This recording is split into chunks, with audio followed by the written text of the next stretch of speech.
C'est un lieu reposant. C'est un lieu paradisiaque. C'est un lieu confortable. Alpha Flat, cadre idéal pour rendre votre séjour agréable à tout point de vue. Chambre standard et VIP à des prix défiant toute concurrence.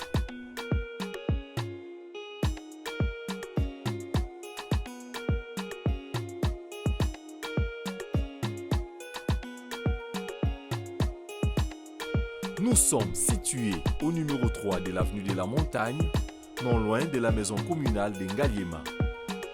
Pour vos réservations à partir de l'étranger ou sur place en RDC, contactez-nous au plus 33 62 89 33 889 plus 243 89 27 31 994. Alpha Flat, vous servir est notre devoir. Bonjour à vous et bienvenue dans l'émission Solo la Vérité avec comme collaboration Miguel et Daniel Solar.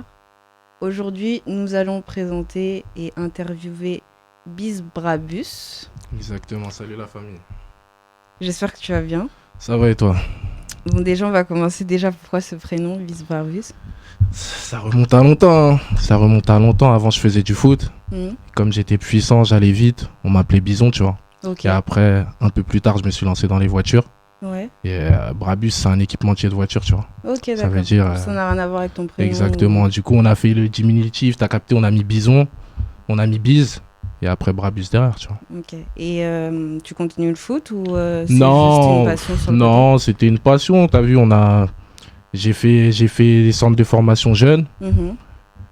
J'aspirais un peu à faire une carrière, tu vois, mais ça marche pas pour tout le monde. Donc, donc tu t'es mis sur la musique. Exactement. Après, on a d'autres projets à côté. On touche un peu à tout, tu vois. Et t'as commencé quand dans la musique? La musique, j'en fais depuis que je suis tout petit, mais réellement, sérieusement, tu vois, ça fait 2 ans, tu vois. Ça fait 2 ans. Ouais, 2 ans, 1 an et demi, 2 ans.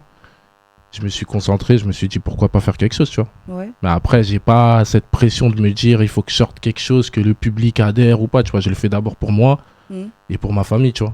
Tant que une petite communauté. Donc ouais, j'ai ma petite communauté, mais le plus important pour moi, c'est de me faire kiffer moi-même, ma famille, mon entourage, tu vois. Ok. Et j'ai vu que tu avais fait plusieurs musiques confinement. Ouais. Est-ce que tu comptes en sortir un autre ou tu t'arrêtes à 5? Non, je pense que je vais m'arrêter sur cette série, tu vois. Après, on va essayer de balancer une petite mixtape, tu vois, sur les plateformes. Et on va voir le retour du public. Et après ça, on avisera. Hein. Ok. Et bon, j'imagine qu'on t'a souvent dit que tu ressembles à VG Dream, non? On m'a souvent dit que je ressemblais à un tas de personnes, tu vois le délire. Ça veut dire que je prête même plus d'attention à ça. Et là, t'es concentré que sur le rap ou tu veux faire d'autres types de musique? Je suis concentré. T'as vu, je fais toutes sortes de musique. Ouais. Après, j'ai des projets à côté. J'ai des projets de voitures. J'ai beaucoup de projets, tu vois. D'accord. Mais la musique, c'est une passion et pourquoi pas réussir dedans, tu vois. Bah, tant mieux. On croise les doigts, on est là pour ça. On espère. Exactement. J'ai vu que tu avais fait une musique par rapport à Maeva Genam. Est-ce que tu la connais personnellement ou... Non, du tout. T'as vu, on s'est refait sur la tendance un peu. T'as vu, c'est une personne qui, dans le monde d'aujourd'hui, qui est quand même, qui influence sur les réseaux, tu vois. Ouais. Ça veut dire, Maeva, et j'aime bien la personnalité qu'elle a. Ouais. Physiquement, ça va, tu vois. Ouais. C'est pour ça que j'ai balancé ça. Est-ce que tu as eu un retour de sa part ou elle avait riposté. Ouais. Elle avait riposté. Après, on a essayé de voir avec son agence pour la ramener au clip. Mais on n'a pas eu de réponse, tu vois.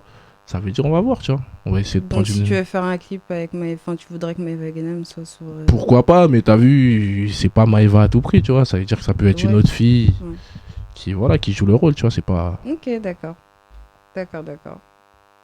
Combien de musique t'as fait J'en ai fait... Les confinements, j'en ai fait 5. Ouais. J'ai sorti 300 avant les confinements. Et là, j'ai sorti 300. J'en ai fait à peu près 12. Hein. Mais après, en peu de temps. Ouais, en peu de temps. Je suis vraiment quelqu'un, j'ai beaucoup de sons. T'as vu, je suis tout le temps au studio. Même sur mon téléphone, j'ai trop de sons, tu vois. Et du coup, pendant la période des clips par rapport au confinement, est-ce que il y avait des difficultés sanitaires ou t'as réussi C'était compliqué de clipper, mais après, t'as vu, tu viens, tu fais ton clip, t'expliques que t'es là pour un clip et les gens ils te prennent pas la tête, tu vois. Ça se passe dans la bonne humeur, tu vois. Non, mais il y a des artistes qui ont eu des difficultés, donc je pose la question. Non, après, pour ma part, non, du tout. Est-ce que t'as des projets d'avenir Franchement, dans la musique, je vis au jour le jour, tu vois. Si je te parle que de musique, je me dis, je vise pas spécialement quelque chose. Je fais ce que j'aime, je kiffe. Et voilà, je me dis que tant que tu kiffes ce que tu fais, il y aura du résultat, tu vois. Logique. Après, dans les projets de vie, oui, là, j'ai d'autres projets, tu vois, j'ai envie de me lancer dans l'entrepreneuriat. Et pourquoi pas faire quelque chose de gros, tu vois. Ouais. Ok, d'accord. Et est-ce que tu aurais pour projet de produire quelqu'un Ouais, pourquoi pas, ça me fait... Cette idée-là me fait vraiment kiffer, tu vois. Mais après, pour faire ce genre de choses, je préférais produire d'abord les petites chez moi, tu vois. T'es du 78, ouais, exactement, Croatie. Ok. Je préférais produire un petit chez moi, un truc comme ça, tu vois. Parce que je trouve que c'est important de donner la force à la ville. Ça veut dire que je préférais sortir avec un petit chez moi. Et après, on essaiera d'aller toquer aux portes des autres quartiers pour dénicher des petits talents, tu vois. Et est-ce que toi, de ton côté, tu as une équipe avec toi ? Je travaille solo. Après, j'ai mon bras droit, vraiment mon frérot. C'est comme mon manager, c'est Timal. C'est mon gars, tu vois. C'est mon gars sûr. Après, c'est mon pote de base, tu vois. Mais c'est vraiment quelqu'un qui est là pour moi, qui kiffe ce que je fais. Les choses carrées. Ouais, et qui veut toujours que j'aille de l'avant, tu vois. Et c'est lui qui fait tes clips ? Non, du tout. Lui, c'est juste, il est à côté de moi. Toutes les décisions, on les prend avec lui, tu vois. Ouais, donc et après, j'ai un clipper qui fait tous mes clips. Il s'appelle Marc-Antoine Rose. Vous pouvez le retrouver d'ailleurs sur Instagram, tu vois. Ok. Et ouais, lui, il a fait tous mes clips, tout ce qui est shooting photo, c'est lui, tu vois. Ok. Et quand tu as commencé dans la musique, qu'est-ce qui t'a vraiment donné envie à mettre le foot de côté et puis vraiment te concentrer sur ça Après, t'as vu, quand j'ai commencé depuis tout petit, je kiffe ce monde-là de la musique, tu vois, même plus que le monde du foot. J'ai toujours... Après, moi, je kiffais surtout le rap américain, tu vois. Ouais, ok. J'ai toujours kiffé ce côté bling-bling, l'effet des projecteurs, tu vois. Après, il y a eu le foot. J'ai mis ça un peu de côté, tu vois. J'ai mis de côté. Après, quand le foot, ça n'a pas marché, t'as vu, tu te renfermes un peu dans ton coin. Et t'as vu, moi, je suis pas quelqu'un de timide, mais je suis quelqu'un qui parle pas. À part aux gens vraiment qui me connaissent, qui me côtoient régulièrement, tu vois. Ça veut dire que dans mes musiques, c'était le moyen pour moi de m'exprimer, tu vois. C'est pour ça que je te dis clairement, je m'en fous que les gens ils aiment ou pas ce que je fais. Parce que pour moi, j'exprime mon sentiment du moment, tu vois. Et je trouve que c'est important, tu vois, d'essayer de faire passer un message. Il y a des trucs qu'on dit pas forcément dans la vie de tous les jours. Et en chanson, mais qu'en chanson, tu peux le dire. Les gens, ils pensent que tu as dit ça dans le délire, en mode pour la rime. Mais non, tu l'as dit parce que tu le penses réellement, tu vois. C'est parce qu'il y a beaucoup d'artistes qui chantent sans forcément penser ce qu'ils disent. C'est pour ça. Non, du tout. Moi, t'as vu, si je dois te faire un son, je dois te parler de filles, je vais te parler de filles. Si je dois te parler de mon daron, je vais te parler de mon daron, tu vois le délire. Ça veut dire que moi, je fais au feeling et je fais à mon humeur du moment, tu vois. Est-ce qu'il y aurait un artiste français, africain, américain qui t'inspire par rapport à tes musiques ou pas ? Franchement, j'ai toujours été inspiré par 50 Cent. C'est vraiment... Ouais, lui, c'est la seule personne qui m'a inspiré dans ma vie, tu vois. Ouais, je te dis la vérité. Et est-ce que tu aimerais travailler avec lui ou travailler avec des artistes français par rapport... qui sont connus en ce moment, genre Taiki, VG Dream Franchement, les artistes français, j'y pense pas forcément, hein, je te dis la vérité. Je voudrais les passer au-dessus d'eux. Comme tout le monde, tu vois le délire. Ouais. Mais j'y pense pas, tu vois. Je me dis, on fait ce qu'on a à faire juste, tu vois. Okay. On verra ce qui se passera. Et est-ce que tu peux nous parler de ta dernière musique, du coup, Sommet, que tu as fait en Sommet, c'est en featuring avec mon gars, BST, d'ailleurs, grosse force à lui, tu vois. Grosse force à lui, c'est... Dis-toi, c'est une histoire. Moi, je partais, j'allais acheter un ensemble à Châtelet. J'allais acheter un ensemble et après, je partais au studio. Ça faisait 3 ans que je l'avais pas vu, tu vois. Okay. Je le croise à Châtelet, je lui dis, mais wesh, tu fais quoi là ? Il me dit qu'il allait acheter un petit truc. Je lui dis, mais si tu veux, viens au studio là, tu vois le délire ? Si tu veux, j'ai studio, viens. Il me dit, vas-y, pourquoi pas ? On va au studio, tout. Je commence à poser les sons que j'avais à faire, tu vois. Mais t'as vu, c'était un jour, il y a des jours au studio, t'es bon. Mais il y a d'autres jours, tu fais n'importe quoi. Ouais. C'était un jour, je faisais n'importe quoi. Et lui, il était posé, il écoutait. Il m'a dit, ouais, attends, j'ai une prod, j'ai un texte, tout ça. Viens, on pose sur ça. Tu vois le délire. Et je lui ai dit, vas-y, bah, tu sais quoi, rentre en cabine, fais le début du refrain, fais ton couplet. Si le truc, il m'inspire, bah, vas-y, on pose, tu vois. Et après, de là, je vois, il pose, c'est lourd. Après, moi, je rentre en cabine. Je fais un peu de yaourt. Le yaourt, c'est en gros, t'as capté? Ouais, avec l'instru. Je fais un peu de yaourt. Ouais. Après, les paroles, elles viennent et voilà comment s'est fait la connexion, tu vois. C'est bien. Non, c'est bien. Est-ce que tu penses que tu pourrais nous faire une démo, une impro, un truc? En live, là, je te mens pas. Moi, je suis pas dans ce genre de trucs. Hein. Franchement, je t'ai dit la vérité. Moi, c'est plus studio, réfléchi un peu. Dans réflexion, ouais. Exactement. T'as fait des concerts déjà? Non, du tout. Mais il y a des projets qui devraient arriver courant 2022. Après, t'as vu, j'ai pas envie de me porter l'œil, mais il y a beaucoup de choses qui devraient arriver. Si les choses elles se passent bien, bah, vous me verrez sur les écrans, vous me verrez un peu partout, tu vois. C'est bien, c'est bien, c'est bien. Est-ce que tu sais danser?